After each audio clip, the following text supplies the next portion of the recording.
सर्वांना नमस्कार। आज कशासाठी जमलाय माहिती आहे ना? सर्व जिजाऊंच्या लेकींना आणि माझ्या समोर बसलेल्या सर्वच रणरागींना जागतिक महिला दिनाच्या खूप खूप शुभेच्छा। आणि मला वाटत नाही रणरागिणी म्हटल्यानंतर नमस्कारचा आवाज एवढा लहान यावा। सर्वांना नमस्कार। आता वाटतंय महिला दिनासाठी जमलोय।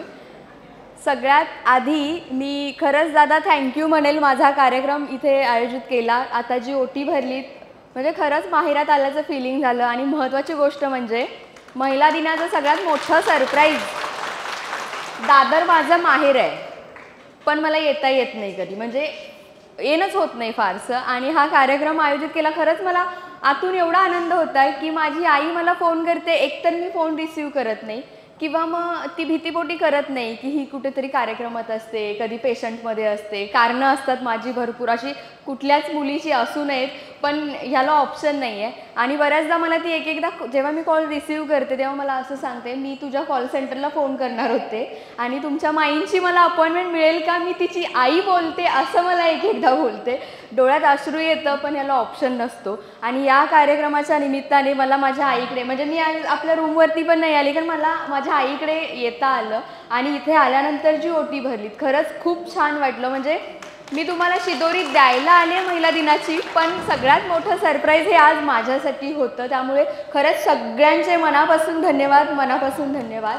आणि आपण सुरुवात करूया माझ्या व्याख्यानाला, भाषणाला। कंटाळून जाऊ नका, थोडक्यात तुमच्यासाठी फक्त थोडक्यात सांगेल, कदाचित आज तुमचा एंटरटेनमेंटचा काही कार्यक्रम असेल महिला दिन आहे म्हटल्यानंतर। घराची गृहिणी, नवऱ्याची मी स्वामिनी, घराची गृहिणी, नवऱ्याची स्वामिनी, वेळ पडली तर मीच वाघिणी। आणि आज आपल्या सर्वांसमोर आरोग्याची शिदोरी द्यायला आली आहे मी, स्वागत तोडकरांची संजीवनी। आरोग्य म्हणजे काय असतं माहिती आहे? आरोग्य म्हणजे काय असतं? काडेकुडे, गोळ्या औषधं, दवाखाने की अजून काही? आरोग्य म्हणजे स्वतःचं हसणं, मन प्रसन्न राहणं आणि घराची एकता म्हणजे आरोग्य असतं। आपण कधी हसतो? सगळ्यात मोठं फ्रीमध्ये मिळणारं मेडिसिन काय आहे माहिती आहे तुम्हाला? आपलं हसणं। ज्याचे आजकाल क्लासेस असतात, हसण्याचे सुद्धा क्लासेस असतात आणि आयुष्य वाढतं, पण आपण हे करत नाही। आणि मुंबई सिटीमध्ये तर हे दूर दूरपर्यंत बघायला मिळत नाही, दूर दूरपर्यंत। एकेकाची तोंड असली डेंजर असतात ना, ते मूळव्याध झाल्यानंतर कसं तोंड असतं तशी तोंड केलेली असतात, नेमकं समजत नाही हे तोंड कुठलं आहे, इकडचं आहे की तिकडचं आहे, एवढी डेंजर तोंड असतात। हसत चला, खरंच हसत चला। क्लासेस लावून हसण्यापेक्षा आतून हसणं येऊ दे। आणि हसल्यानंतर जो चेहऱ्यावरती आनंद आल्यानंतर जो चेहऱ्यावरती भाव असतात, जो चेहऱ्यावरती ग्लो येतो ना, तो कुठलंही फेशियल केल्यानंतर येत नाही, एवढा छान तो असतो। त्यामुळे हसणं नेहमी ठेवा। टेन्शन कोणाला नसतं, टेन्शन प्रत्येकाला असतं। देवांना सुद्धा कधी टेन्शन सुटलेलं नाही आहे, आम्हाला सुटलेलं नाही। आपण तर खूप साधारण माणसं आहोत, देवांपासून टेन्शन, रडणं, ह्या सगळ्या गोष्टी। रामायण बघितलंय? राम पण रडलेत माहिती आहे ना, बायकोच्या विरहात राम रडलेत, लक्ष्मण रडले कारण वहिनी त्यांनी दिलेली लक्ष्मण रेखा पार करून वहिनी गेली, मी तिथे असतो तर हे झालं नसतं, याच्यामध्ये लक्ष्मण रडलेत। सगळे, रावण सुद्धा रडलाय मुलाच्या विरहामध्ये, सगळे सगळे रडलेत। फक्त रडलं नाही कोण माहिती आहे? रामायण पाहिलंय ना? फक्त एक व्यक्ती रडली नाही आहे त्यातली, कोण माहिती आहे? हनुमान।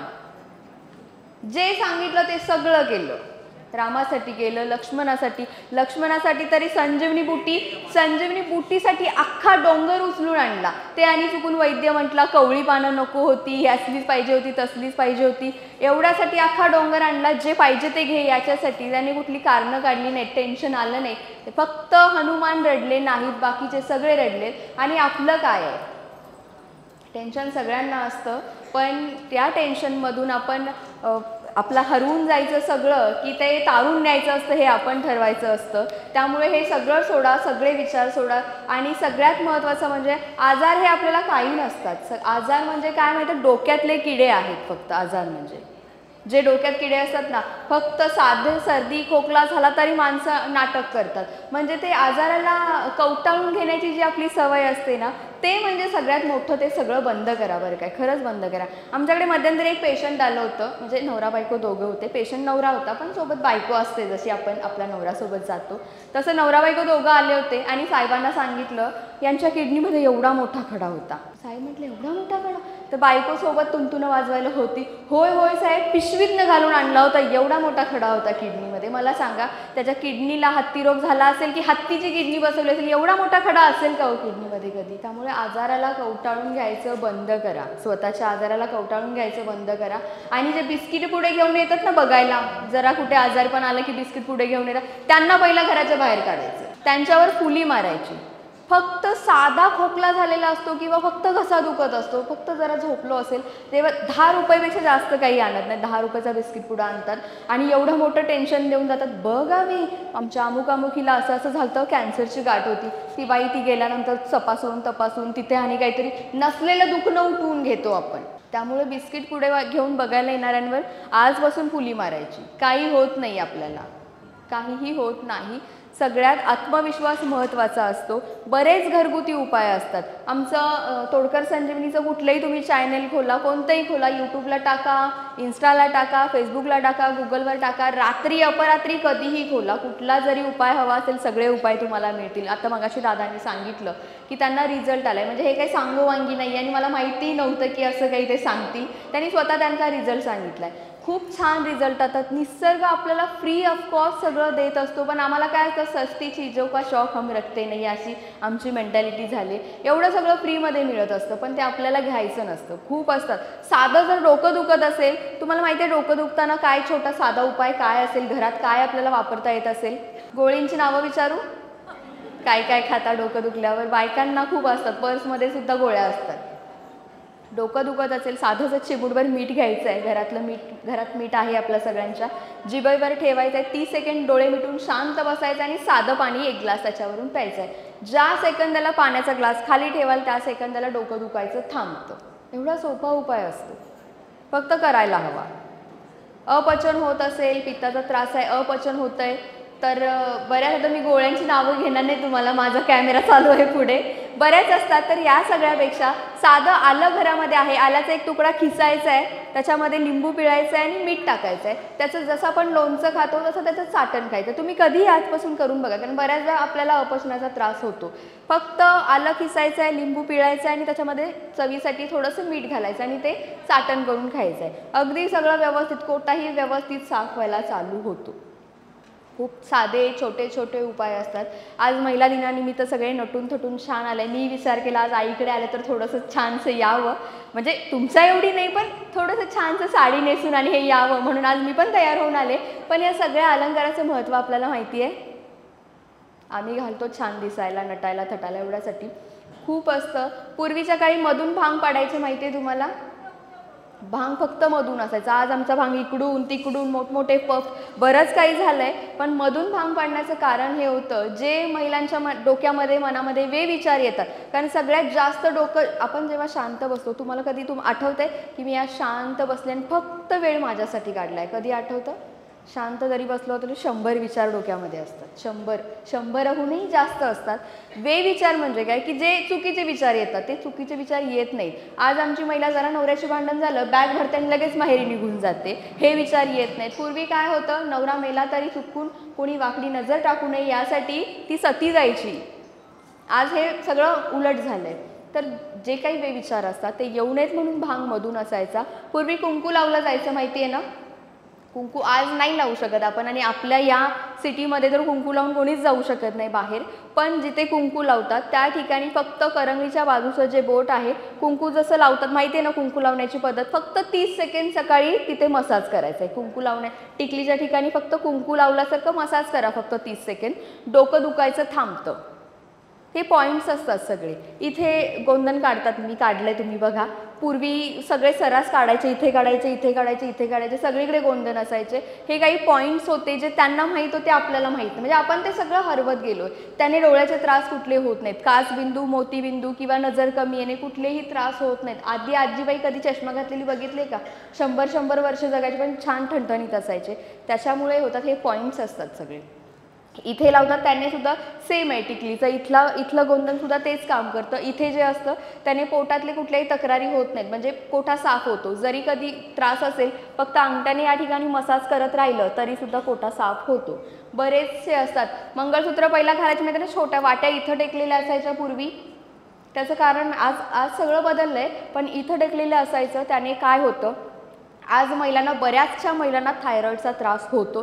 सर्रास बऱ्यापैकी थायरॉईडचे त्रासवाले खूप लेडीज आहेत. तर इथं मंगळसूत्राच्या वाट्या टेकल्याने तो त्रास होत नव्हता, आधी होतही नव्हता. आणि हे रिझन्स असतात. आज आता होत असेल तर मी त्याचा उपाय तुम्हाला सांगेलच, पण मंगळसूत्राचं हे होतं, हातामध्ये काचेच्या बांगड्या असाव्या, त्याचं कारण होतं गर्भाशयातील ज्या तक्रारी असतात. आज बरेच सिस्ट आहे, अमुक आहे, तमुक आहे, बरंच काही असतं.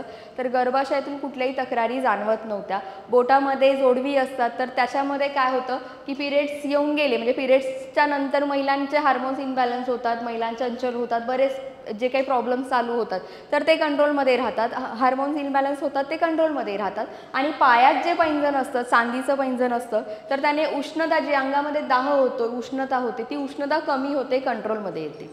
आज आम्ही काय करतो, मी तुम्हाला गंमत सांगते. आज सगळ्यांच्या हातात मोबाईल आहे. आज आम्ही काय करतो, चांगल्या गोष्टी त्यावर फार कमी बघतो. आणि जर नवऱ्याशी भांडण झालं तर बाई काय करते, व्हॉट्सअप वापरता, व्हॉट्सअप, इन्स्टा, बरंच आता हल्ली काय काय आलं आहे. पण मी व्हॉट्सअपचं सांगते, मध्यंतरी आम्ही असंच ट्रॅव्हलिंगमध्ये होतो आणि मला एक स्टेटस दिसला, म्हणून मी तो आवर्जून आमच्या साहेबांना दाखवला. कारण बऱ्याचदा त्यांना असं काही दाखवताही येत नाही, दाखवलं तर ते चिडतील असं वाटतं. आणि म्हणजे असतात ना काहीतरी बायकांच्या फिलिंग्स असतात, मग ते काय करायचं, दुसऱ्याचं कुणाचं तरी स्टेटस दाखवायचं. असाच एक मध्यंतरी स्टेटस होता. तर काय होता स्टेटस, कपाळ माझं कुंकू तुझ्या नावचं. आणि मला वाटतं काल महिला दिन झाला तर खूप ऐकलं असेल तुम्ही. कपाळ माझं कुंकू तुझ्या नावचं, गळा माझा डोरलं तुझ्या नावचं, हात माझे बांगड्या तुझ्या, पाय माझं पैंजण तुझं, बोटं माझी जोडवी तुझी, सगळंच तुझं, मग माझं काय रे, असं स्टेटस होतं. आणि कालही बऱ्याच कविता आल्या होत्या. मला सांगा, नवरा कधी म्हणतो का खिसा माझा आणि पगार तुझा? महिन्याच्या महिन्याला आणून देतो ना. ॲक्च्युली त्या सगळ्याचा वापर तुम्हालाच होतोय. कुंकू लावल्याने, मंगळसूत्र घातल्याने, बांगड्या घातल्याने सगळ्याचा प्रॉफिट तुम्हालाच होतोय. मग नवरा कधी म्हणतो का खिसा माझा आणि पगार तुझा आहे? बरोबर महिन्याच्या महिन्याला आणून देतो. नाही दिलं तरी बायको, हां पगार कुठे आहे? मग एवढं सगळं असतं तर मग कशाला ह्या गोष्टी लागतात? म्हणजे गमतीचा पार्ट असतो, पण हे खूप असतं. आणि अजूनही महिलांना मी खरंच हात जोडून विनंती करते, स्वतःचं आरोग्य खरंच जपा. कारण काय असतं ना, एखादा पुरुष आजारी पडला, म्हणजे असं कधीच होऊ नये कोणाच्या घरात, पण एखादा पुरुष आजारी पडला तर बाई त्याचं सगळं करते. त्याचं पूर्ण सगळं अंघोळ, त्याची कपडे बदलणं, शी सू सगळं बाई करते. म्हणजे नवऱ्याचं बाई सगळं करते. पण जेव्हा एखादी बाई अंथरुणाला खेळते तेव्हा आयुष्यभर तिने जपलेली मान, मर्यादा, आबरू, इज्जत, शरम सगळं काही वेशीवर असतं. अंघोळ दुसऱ्याने घालायची, कपडे दुसऱ्याने घालायची, सगळं जेवण दुसऱ्याने भरवायचं. आणि हे फार काळ कोणीही करत नाही. थोड्या थोड्या दिवसानंतर मग कंटाळायला चालू होतं. मग मुलं काय म्हणतात, मुलगा म्हणतो आईचं दुखणं बघवत नाही हो आता, न्यावं देवाने. का आईचं दुखणं बघवत नाही. सून काय म्हणते, सासूबाईंचं दुखणं बघवत, म्हणजे जे घरी पाहुणे येतात ना बघायला, मी तुम्हाला म्हटलं बिस्किट पुडेवाले, त्यांच्यासमोर हे असतं, सासूबाईंचं दुखणं बघवत नाही हो हल्ली, न्यावं देवाने पटकन. हे सासूबाईंचं दुखणं नसतं, हे घरातल्यांचं दुखणं असतं. आपण स्वतः कोणावरही बोज होऊ नये वाटत असेल तर खरंच स्वतःचं आरोग्य जपा. खूपशा गोष्टी असतात, म्हणजे कॅन्सर झाला, किडनी फेल्युअर आहेत, बरेचसे प्रॉब्लेम असतात. मी उपाय तर तुम्हाला सगळ्यांचे सांगणार आहे, पण ही रियालिटी असते. आणि जर महिलांना वाटत असेल की मला काय झालं तर माझ्या नवऱ्याचं काय, भ्रमात राहू नका. स्पष्ट सांगते, भ्रमात राहून जर वाटतच असेल तर आरोग्य सांभाळा. पण ह्या भ्रमात असाल तर मी गंमत सांगते, गंमत म्हणूनच ऐका, नवऱ्याकडे जाऊन नंतर, नाहीतर तुमचे नवरे उद्या माझ्याकडे येतील भांडायला. गंमत म्हणून फक्त सांगते, गंमत म्हणून ऐका. असं जर वाटत असेल तर मी तुम्हाला सांगते, बाई मेल्यानंतर काय होतं की एक तर पुरुष जात अशी असते की त्याला रडता येत नाही. दादा माफ करा, मी थोडंसं गमतीचा पार्ट म्हणून सांगते की रडता येत नाही, ढसाढसा अश्रू गाळता येत नाही. मग तासभर थोडंसं घुसमटलेलं असतं. आणि त्याच्यानंतर एखादा मित्र म्हणला असू दे रे गप, माझ्या ओळखीत एखादी आहे की, मग अग्नी देऊन आल्यानंतर पहिला फोन मित्राला जातो, अरे ते मगाशी काय म्हणत होतं श्री, जरा गडबडीत होतो, ऐकलं नाही व्यवस्थित. वर्षाच्या आत करून आणायची असते, माहीत आहे ना, वर्षाच्या आत लग्न करायचं असतं. मग तुम्ही फक्त फोटोमध्ये राहता, फक्त जे करेल त्याला नैवेद्य दाखवायचं आणि वरून सांगायचं रागवू नको, पोरांकडे बघून आणलंय, पोरांसाठी म्हणून आणलंय. ते आता पोरांसाठी की काय ते तुमचं तुम्हाला माहीत असतं. पण ही गंमत असते. आणि तुम्ही हसू नका, तुमचंही काही वेगळं नसतं. नवरा मेल्यानंतर खरं तर बाईचं आयुष्य खूप खडतर असतं, पण तरीसुद्धा त्यांची ही गंमत असते की एखाद्या बाईचा नवरा म्हणजे एक गमतीचा पार्ट म्हणून तुम्ही ऐका, खेडेगावात तर हे खूप असतं. नवरा एक्सपायर झाला की 1-2 तास, लईत लई बाई 2 तास रडते. आणि हल्ली आता सिटीतलं मला वाटत नाही कोण रडत असेल, आणि काय लईत लई 1 तासभर रडणं होतं. आणि त्याच्यानंतर फक्त पदर आडवा, कोण कोण आलंय त्यातनं बघायचं, कोण कोण आलंय. आणि एखादी जर नसेल आली तर हां ही आली नाही काय, तिला मी नंतर बघते. हे खेडेगावात जास्त असतं, तिला मी नंतर बघते. रडण्याच्या याच्यामध्ये बाई एखादी जेव जेव म्हणत असेल तर नाहीच म्हणतो आपण, म्हणजे ती बाई नाहीच म्हणते, पण असू दे मुलांकडे बघून थोडंसं का म्हटलं की एवढा भात खाते, हाय काही करत नाही. फक्त हे 12 दिवस असतं, खरं सांगते. फक्त 12 दिवस काय असतं, नंदा जावा सगळे घरी असतात, छान छान जेवण आणत असतात. 12 दिवस काही वाटत नाही. पण जसा 12वा दिवस होऊन जातो, 12व्या दिवशी नंदा पण भांडून जातात माहिती आहे ना साडीसाठी. चांगली साडी घेतली नाही म्हणून ह्या अशा वेळेला, भाऊ गेलायचं काही नसतं, पण चांगली साडी घेतली नाही म्हणून नंदासुद्धा भांडणाऱ्या असतात. आणि जसे 12 दिवस ओलांडून जातात तेव्हा मात्र बाईला मग नवऱ्याची आठवण यायला चालू होते. कसाही असला तरी तो माझा होता, कारण हक्काचा एकच माणूस असतो आपल्या आयुष्यात. किती मुलं असू देत, आई बाबा आपल्याला आयुष्यभर पुरत नाहीत, जन्माला पुरत नाहीत. नवरा मुलं सगळ्या फॅमिलीमध्ये फक्त आणि फक्त नवरा हाच हक्काचा असतो. आणि नवऱ्याला बायको हीच हक्काची असते, मग ती कशीही असू दे, ओरडू दे, डोळे वटरू दे, काही करू दे, फक्त बायको हीच हक्काची असते. फक्त 12 दिवस असतं आणि त्याच्यानंतर मग खरंच नवऱ्याची आठवण यायला लागते. त्यामुळे खरंच दोघांनी आपापल्या कुटुंबाला जपा, मुलाबाळांना जपा आणि आरोग्य सुधारा हे सांगण्याचं कारण माझं हे आहे. हल्ली तुम्हाला काही जरी झालं तरी बरेचसे डॉक्टर बरंच काही तुम्हाला ऑपरेशन आणि बऱ्याच गोष्टी सजेस्ट करत असतात. तेच पैसे आपण संसारासाठी वाचवू शकतो, तुमच्या मुलाबाळांच्या संस्कारासाठी वापरू शकता, मुलाबाळांच्या शिक्षणासाठी वापरू शकता. हल्ली कॅन्सरचं प्रमाण खूप वाढलं आहे किंवा किडनी फेल्युअर खूप आहेत. किडनीवरती साधा सोपा उपाय तुम्हाला माहिती आहे, साधा सोपा उपाय खूप महाग आहे. तसा करणार असाल तर मी सांगते, महाग आहे पण करणार असाल तर सांगते. करणार? 3 ग्लास पाणी घ्यायचं आहे आणि 1 कांदा घ्यायचा आहे. एका कांद्याला आता किती खर्च येतो तो तुम्हाला माहिती. एकच कांदा घ्यायचा आहे, फक्त मधून कट करायचा आहे. 3 ग्लास पाण्यामध्ये तो टाकायचा आहे, कडक उकळवायचा, कडक उकळवायचा. 1 ते 1.5 ग्लासाचं उकळून पाणी करायचं आहे. आणि तो रोज सकाळी, कांदा असल्यामुळे अनाशापोटी घेतलेला काढा हा चांगला राहतो. फक्त अनाशापोटी घ्या. 4 दिवस पिलात की 3 महिने तुम्हाला कुठलीही किडनीच्या तक्रारी कुठल्या जाणवणार नाहीत. 7 दिवस केला तर 4 महिने जाणवणार नाहीत. आणि जर तुम्ही हा काढा सेम 15 दिवस कंटिन्यू पित असाल, 1 वर्ष किडनीची कोणतीही तक्रार जाणवणार नाही. एवढा साधा आणि सोपा उपाय आहे. 3 ग्लास पाणी, 1 कांदा कट करून त्या पाण्यात टाकायचा आहे, कडक उकळवायचा आहे. 1 ते 1.5 ग्लास करायचा आणि तो सकाळी अनाशापोटी प्यायचा आहे. बऱ्याच जणांना मूळव्याधाचा त्रास असतो किंवा डिलिव्हरीनंतर जास्त महिलांना मूळव्याधाचा त्रास जाणवतो. उष्णता खूप वाढते म्हणून हा त्रास होतो. बेलाची पानं माहिती आहेत ना, बेलाचं झाड, बेलाची पानं थोडी घ्यायची, पाण्यात टाकायची, बेलाच्या पानांचा काढा करून प्या. ज्या महिला जाड आहेत, हेल्दी आहेत, त्यांनी काढा करून प्या. आणि ज्या महिला नॉर्मल आहेत, रेग्युलर आहेत, त्यांनी बेलाच्या पानांचा रस करून प्या. रस म्हणजे काय असतं, फक्त पानं मिक्सरमध्ये, कारण पाट्यावर करा म्हटलं तर तुम्ही हा उपाय करणार नाही, मिक्सरमध्ये घाला, बारीक करा आणि तो गाळून 1 वाटी सकाळी प्यायची आहे. किंवा ज्यांनी काढा करायचा आहे, पाण्यात टाकून तो उकळवायचा आहे आणि तो काढा गाळून प्यायचा आहे. याने तुमची उष्णता कमी होते. उष्णता कमी झाली की आपोआप मूळव्याधाचा त्रास कमी होतो. आणि दुसरं म्हणजे लिंबू आणि सैंधव मीठ कुठेही मिळतं. लिंबू कट करायचं, सैंधव मीठात टाकायचं आणि चोकून घ्यायचं. 21 दिवस फक्त हा प्रयोग करा, मूळव्याध तुमचं कायमचं गायब होतं. आणि तरीही कधीतरी मग उष्णता वाढते, त्यावेळेला थोडाफार कधी त्रास जाणवला, फक्त बेलाच्या पानांचा काढा प्या, बास, सगळं ओके. म्हणजे तुमच्या वॉशरूमपासून ते सगळ्याच गोष्टी क्लिअर होतात आणि ओके होतात. बाकी मी मगाशी सांगितलं की ज्यांना थायरॉइडचा त्रास आहे, थायरॉइड काही दुखत नाही पण तो त्रास सगळ्यांना होतो.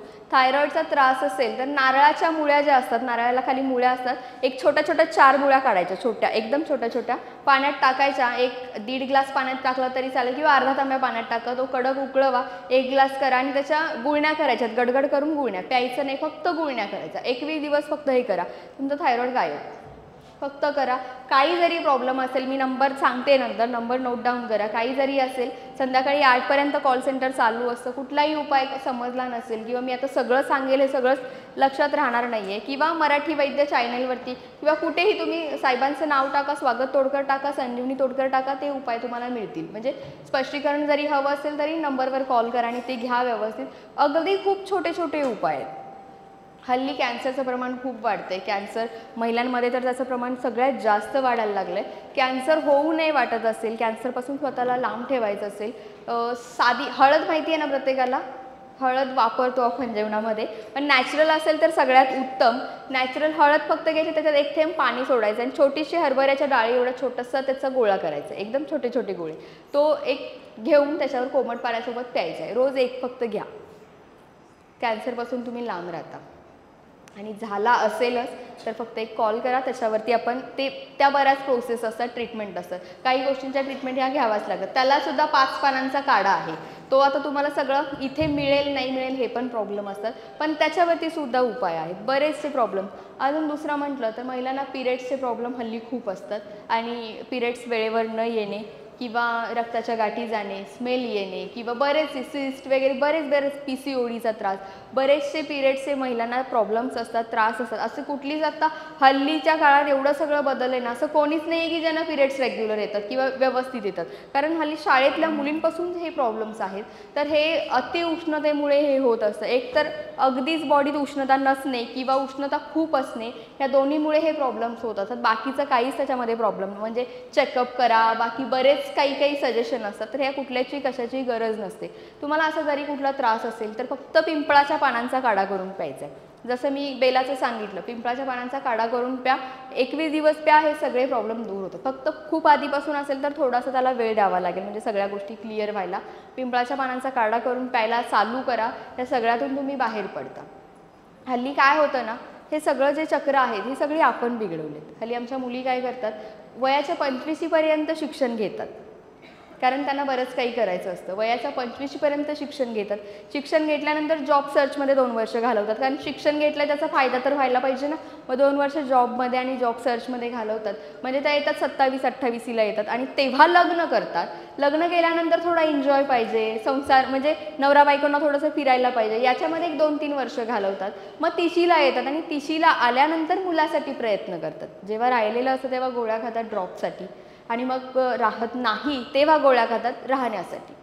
हे सगळं जे चक्र आहे हे आपण बिघडवत असतो. मग नंतर मुलं नाहीत राहत. हल्ली आमच्याकडे खूप पेशंट असे येतात ज्यांना मुलं होत नाहीत, मुलं बाळं नाही आहेत, बरेचसे प्रॉब्लेम्स असतात. तर कृपा करून ह्या कुठल्याही गोष्टी करू नका. आणि जरी असे काही प्रॉब्लेम्स असतील, पिंपळाच्या पानांचा काढा प्यायला चालू करा. काही असेल, कुठलाही प्रॉब्लेम असेल, एक कॉल करा. एक कॉल प्रॉब्लेम सॉल्व. काही असो तुमचं.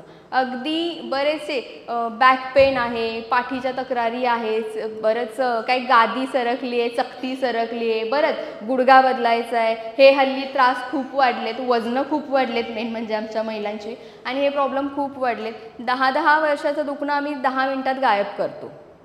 म्हणजे मी असं म्हणत नाही तुम्ही बाकीच्या डॉक्टरांचं बंद करा आणि आमच्याकडे या, पण लाखाचा खर्च वाचून फक्त एक 2 ते 3 हजारामध्ये, 2 ते 3 हजारामध्ये आम्हाला काही मिळत नाही, मी खरं सांगते. कारण 2 ते 3 हजारामध्ये आमचा ऑफिस आणि बाकीचा सगळा खर्च असतो. आम्हाला बाकीचं सगळं देण्यासाठी आमची मुलं कमवतात. त्यामुळे आम्ही ही जी तोडकर संजीवनीची आहे ही फक्त आणि फक्त सेवा करत असतो. त्यामुळे लाखांचा खर्च करण्यापेक्षा फक्त काही मसाज थेरपी आहे, ते सगळं पूर्वजांनी सांगितलं आहे आपल्याला. हे आमचं वेगळं काहीच नाही आहे. पूर्वजांनी दिलेल्या काही वनस्पती आहेत, झाडपाला आहे किंवा मसाज थेरपी आहेत, वेगवेगळ्या बस्ती आहेत, या सगळ्यातून आपण आपले सगळे हे फ्रॅक्चर दुरुस्त करू शकतो. फक्त याची माहिती आपल्याला नाही आणि ते आम्ही सांगत असतो. आज आमच्या साहेबांचं उद्या यवतमाळला लेक्चर आहे. ते मला वाटतं 13 तासाचा काहीतरी प्रवास आहे आणि ते आज तिकडे चाललेत. आम्ही एकही रुपया घेत नाही. मग अशी थोडी मिस्टेक झाली सांगण्यामध्ये की आम्ही पेड घेतो, तर आम्ही कुठल्याही लेक्चरचाही पेड घेत नाही, कुठलंच घेत नाही पेड. कारण ह्या पेड म्हणजे ते पैसे आम्हाला आयुष्यभर पुरत नाही. तुम्ही आज मला 50 द्याल, 1 लाख द्याल, ते आयुष्यभर पुरत नाहीत. पण तुमच्या लोकांमधल्या अगदी 20% जरी महिलांना फरक पडला किंवा 20% जनतेला जरी आमच्या सांगण्याचा फरक पडत असेल ना, हा आनंद पैशात मोजता येत नाही. किंवा माझ्या सेंटरमध्ये आलेल्या अशा काही लोक असतात जे येताना चालताही येत नाही लोकांना, पण जाताना मात्र अगदी पळत जातात. त्यांच्या चेहऱ्यावरचा जो आनंद असतो ना, तो पैशात मोजता येत नाही आणि त्याने पैसा मिळत नाही. त्यामुळे 2 ते 3 हजारामध्ये आमचं काय होत असेल तुम्ही विचार करा. त्यामुळे मी आमच्याकडे येण्यासाठी आवर्जून सांगते, कारण फक्त तुम्हाला बरं व्हायचं आहे आणि नॅचरली पद्धतीने बरं व्हायचं असतं. माझं इथे वाशीला सेंटर आहे किंवा कल्याणलाई सेंटर आहे. तुम्ही कधीही फक्त एक कॉल केला तरी तुम्हाला मोस्टली घरगुती उपाय घ्या, अगदीच ज्याला गरज असते येण्याची. कारण बऱ्यापैकी जास्त कुठला मोठा आजार असेल, कारण बऱ्याचपैकी काय होतं की नाडी बघून तुमचे आजार समजतात. नाडी जे सांगते तुमचा चेहरा जे सांगतो, तुमचा त्रास जे सांगतो तेच आम्ही तुम्हाला उपाय देत असतो आणि त्याच्यातून आम्ही लोकांना बरं करत असतो. सगळ्यात महत्त्वाचं हे असतं. आणि अगदी खूप छोटे छोटे उपाय. शुगर बीपीचं सांगते. भरपूर लोकांना शुगरचा त्रास असतो. साधा टोमॅटो घरात असतो आपल्या सगळ्यांच्या. टोमॅटो फक्त कट करायचा आहे, तव्यावरती थोडासा शेकायचा आहे, तेल वगैरे नाही आहे, नॉर्मल फक्त शेकायचा आहे, थोडासा गरम करायचा आहे. सकाळी एक आणि संध्याकाळी एक, असे दिवसातून 2 टोमॅटो, सकाळी एक संध्याकाळी एक. तुमची शुगर आपोआप लेवलला येते. तुम्ही हे करून बघा. कुठली आयुष्यभर म्हणजे शुगरची औषधंही आयुष्यभर खावी लागतात मरेपर्यंत, आणि बीपीची तशीच आहे. त्यामुळे बीपीचा त्रास असेल रोज एक लसूण पाकळी, कच्ची लसूण पाकळी चावून खायची. शुगरचा असेल तर रोज एक, सकाळी एक टोमॅटो, संध्याकाळी एक टोमॅटो. नॉर्मली भाजून खाला तर चांगला रिझल्ट आणि जास्त रिझल्ट दिसतो. खूप सोपे उपाय आहेत. आणि अजून सांगते, आमच्या सगळ्या आया आहेत, सॉरी हल्ली आई राहिली नाही आहे, हल्ली सगळ्या आमच्या मम्मा झाल्यात सगळ्या, तर त्यांच्यासाठी मी खरंच आवर्जून सांगेन की कुठल्याही प्रकारे एकतर गर्भ राहिल्यानंतर ते मुलं झाल्यानंतर सुद्धा आयांचे जे लाड असतात मुलांसाठीचे ते सगळे बंद करा. हे स्वतःसाठीही घातक असतात आणि मुलांसाठीही घातक असतात. बरेचसे पेशंट आमच्याकडे येतात जे बाळ राहिल्यानंतर त्याच्या मेमरी शार्पसाठी सुद्धा औषधं मागतात. आमच्याकडेच काय खूप ठिकाणी जाऊन घेतही असतील, पण हे कुठल्याही गोष्टी करू नका. त्या पोटातल्या गोळ्याला काय तुम्ही मेमरी शार्पसाठी आत्तापासून औषधं देता? पूर्वी होतं का हे सगळं? झाली नाहीत का एवढी मोठी माणसं? जर तुम्हाला त्यांची मेमरी शार्प करायचीच असेल तर बाळ झाल्यानंतर जसं आपण त्याला दूध प्यायला देतो, दूध तापवण्याची मेन पहिली पद्धत म्हणजे दूध आपण नॉर्मली गॅसवर ठेवतो, तर त्याच्या आधी एक मोठं भांडं घ्यायचं आहे, मोठ्या पातेल्यामध्ये पाणी घाला थोडं, आणि त्याच्यामध्ये तुमचं दुधाचं जे असेल ते भांडं, म्हणजे त्या पाण्यातून त्याला उष्णता लागून ते दूध तापवायचं आहे. म्हणजे बाळासाठी जे तुम्ही मुलांसाठी जे देणार आहात ते. आणि खसखस आणि खडी साखर समप्रमाणात घेऊन बारीक करून ठेवा आणि रोज 1 चमचा त्यात दुधात घालून मुलांना प्यायला द्या.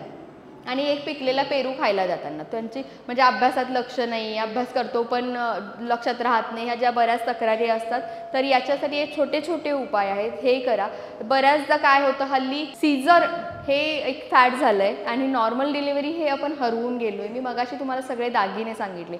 सगळे दागिने घातल्यानंतर डिलिव्हरी ही नॉर्मलच होते.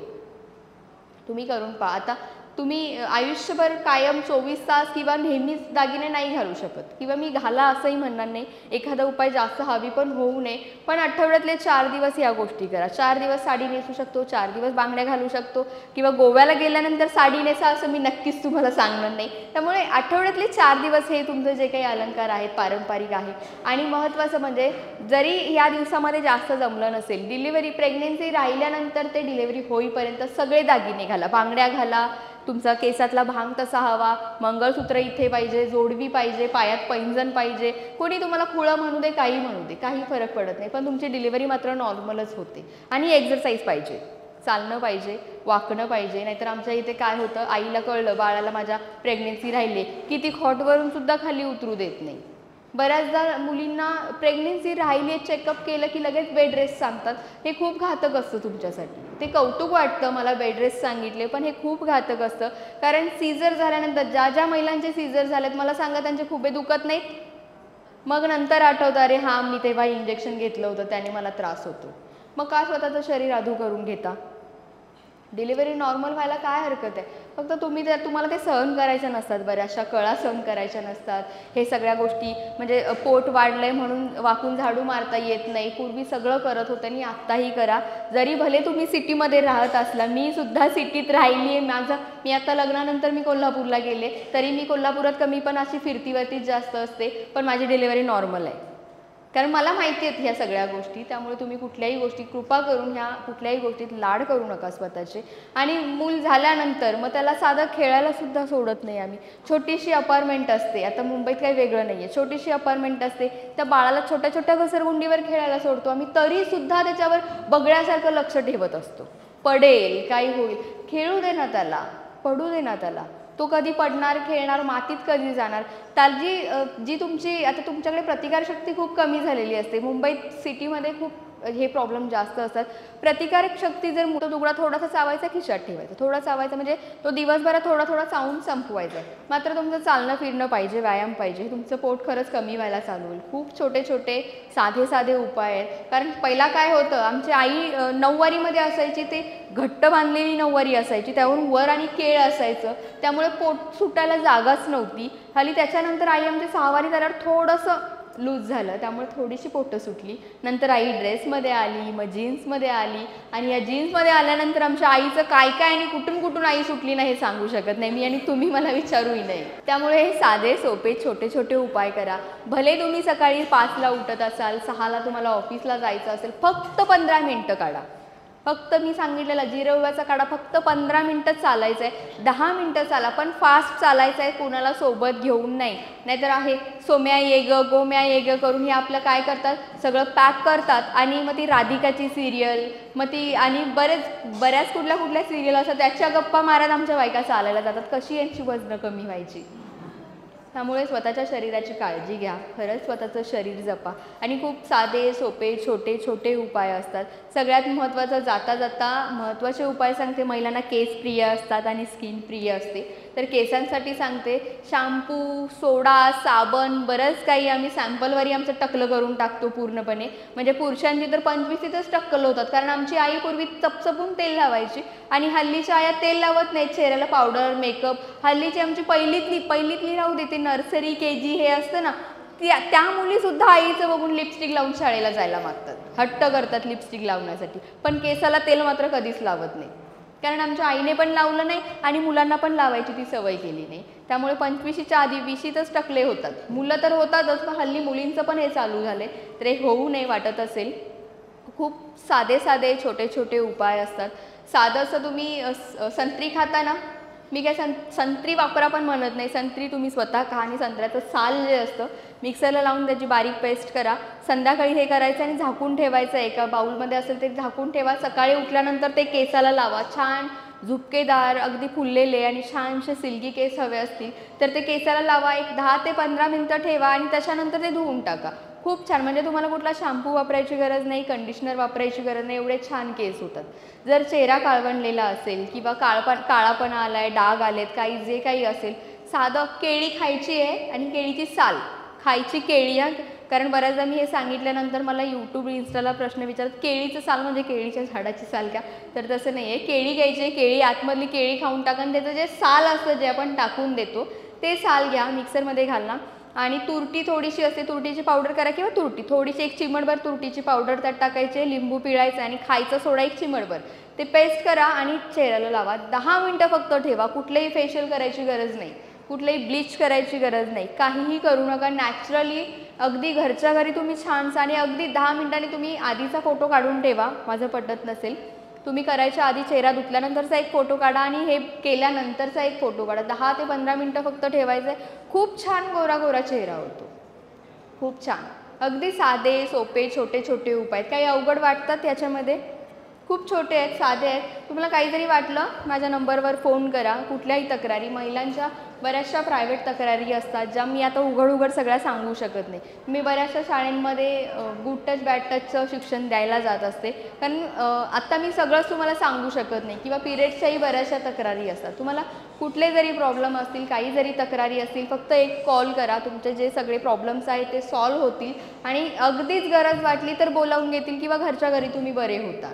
रात्रीचं 9 जरी वाजले तरी यूट्यूब काढून तुम्ही घरगुती उपाय करू शकता. आणि घरी जो आपला बॉक्स असतो ना गोळ्या औषधांचा, त्याच्यापेक्षा मसाल्याचा डबा ठेवा ज्याच्यामधले मसाले वापरता येतील.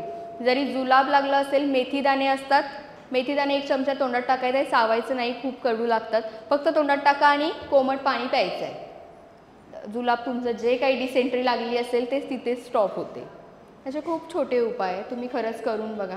आणि महिलांना विनंती करते, पिरियड्सच्या या तक्रारी आहेत, म्हणजे पिरियड्सचे मी तुम्हाला छोटीशी एक गोष्ट शेवट सांगते. महिलांना योनिमार्गाचे कॅन्सर किंवा प्रायव्हेट पार्ट्सचे कॅन्सर हल्ली खूप वाढलेत, कारण माझ्याकडे पेशंट येत असतात.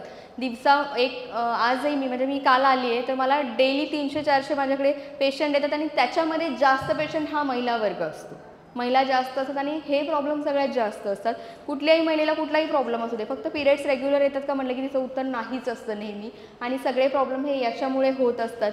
तर या दिवसामध्ये काय होतं तर आपण वापरतो ते पॅड हे योग्य असलं पाहिजे. आपण बरेच आता नामवंत कंपन्या बऱ्याच आहेत, तर हे सुद्धा खूप घातक असतं, कारण या दिवसामध्ये एकतर खूप उष्णता वाढलेली असते, हीट खूप वाढते आणि ती उष्णता हळूहळू करून गर्भाशयापर्यंत जात असते, कारण पॅडमध्ये ब्लड ॲब्झॉर्ब होतं पण उष्णता ॲब्झॉर्ब होत नाही, पण ते गर्भाशयापर्यंत जाते आणि त्याच्यानंतर गर्भाशयात गाठी तयार होणं किंवा गर्भाशय काढणं इथपर्यंत सुद्धा तक्रारी जातात. हळूहळू ते उशिरा होणं किंवा PCOD हे सगळे त्रास चालू होतात आणि हे गरम होऊन होऊन पुरळ येणं असे बऱ्याच तक्रारी होऊन कॅन्सरचं प्रमाण वाढत आहे. आणि महत्त्वाचं म्हणजे मूल न होणे हे सुद्धा प्रमाण याच्यामुळे वाढतं आहे, कारण गर्भाशयामध्ये गाठी वगैरे व्हायला चालू झाल्या की मग मूल न होणे इथपर्यंत या तक्रारी वाढतात. तर त्या होऊ नये याच्यासाठी आम्ही तोडकर संजीवनीने, कारण माझं महिला स्वास्थ्य फाउंडेशन आहे आणि मी महिलांसाठी काम करते, तर या महिलांच्या तक्रारीसाठी आम्ही एक पॅड काढले. ते ॲलोवेरा बेस आहे. ॲलोवेरा म्हणजे कोरफड माहिती आहे आणि कोरफड म्हणजे थंड.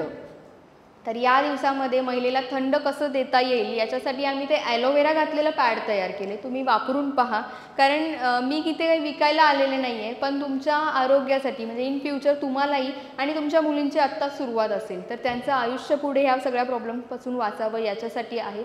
आज आणलेत, तुम्ही बघू शकता. आज मला वाटतं काही डिस्काउंट दिला आहे, तर तुम्ही हवं तर एकदा यूज करून बघा किंवा जस्ट फक्त बघून जा, नंतर तुम्ही घेतले तरी चालतील किंवा तुम्हाला जवळपास हवं असेल एकदा फोन करा, त्या भागामध्ये पोचवायची व्यवस्था करूया. पण ह्या प्रॉब्लेमपासून खरंच वाचा, कारण मूल न होणे हे खूप घातक आहे आणि मग ह्याचं ते टेस्ट ट्यूब बेबी करणं, स्वतःचं मूल दुसऱ्याच्या पोटात वाढवणं, हे हल्ली तुम्हाला माहिती आहे या सगळ्या गोष्टी. तर या कुठल्याही गोष्टी होऊ नयेत. आई पण हे स्वतः अनुभवावं मला वाटतं. आई काय असते ही स्वतःच्या पोटातून बाळ आल्याशिवाय होत नाही. कारण आमच्या आईला आम्ही बरंच काही काही म्हणायचो, आई काय गं तू अशी, काय गं तू तशी, आम्हाला हे असं करतेस असं करतेस, पण बाळ झाल्यानंतर कळतं की आई हे का करते. त्यामुळे ह्या गोष्टी स्वतःच्या स्वतःला असाव्या आणि तुम्ही हे खरंच करा, करून बघा. आणि मी जे जे घरगुती उपाय सांगितले हे खरंच तुम्ही अंमलात आणा. कुठल्याही दवाखान्याच्या पायऱ्या चढायला न जाता तुम्ही घरच्या घरी बरं व्हा. आणि माझं तोडकर संजीवनी महिला स्वास्थ्य फाउंडेशन आहे. ॲक्च्युली ते कोल्हापूरसाठी काढलं होतं फक्त, पण ते जसं व्हायरल होतं तसं बऱ्याच महिला आम्हाला विचारतात, त्यामुळे आम्ही ते सगळ्यांसाठी ओपन केलं आहे. त्याच्यामध्ये आमची केस पेपर फी ही माफ असते, सगळ्यांसाठीच ती आहे. म्हणजे पहिल्यांदा जेव्हा येता आणि तुम्हाला ग्रुपमध्ये ॲड केलं जातं आणि जे जे घरगुती उपाय असतात, नवीन नवीन अपडेट असतात, तुमच्या आरोग्याची काळजी कशी घ्यायची हे आम्ही त्याच्यावर बघत असतो. तर तुम्ही माझा जो नंबर आहे त्याच्यावर कॉल करा आणि त्याच्यामध्ये तुम्ही सभासद व्हा असं मला वाटतं. सगळ्याच महिलांनी सभासद व्हावं. नंबर मी सांगू का तुम्हाला? तुम्ही डायल करून घेत असाल तर मी नंबर सांगते. 0231 0231 26 88 800. परत कार्ड आहेत. ओके, तुम्हाला कार्ड पण देतील. 0231 26 888 3 वेळा 8 00. तुम्ही कॉल करा, मिस कॉल द्या, काही जरी असलं. फक्त संध्याकाळी 8पर्यंत चालू असतं. कुठल्याही तक्रारी असतील त्यांना फोन करा, सांगा. सभासद व्हायचं असेल तरी त्यांना कॉल करा आणि ते तुम्ही सभासद व्हा. बऱ्यापैकी स्वतःच्या आरोग्याची काळजी घ्या आणि जे प्रॉब्लेम्स आहेत जे मला बोलता आले नाहीत आणि तुम्हाला ते जाणून घ्यायचे असतील, मला एक कॉल करा, तुम्हाला त्याची सगळी माहिती मिळेल. आणि थँक्यू दादा, कार्यक्रमासाठी सुद्धा थँक्यू आणि तुम्ही सगळ्यांनी मला एवढा वेळ झेललं त्याबद्दल पण थँक्यू.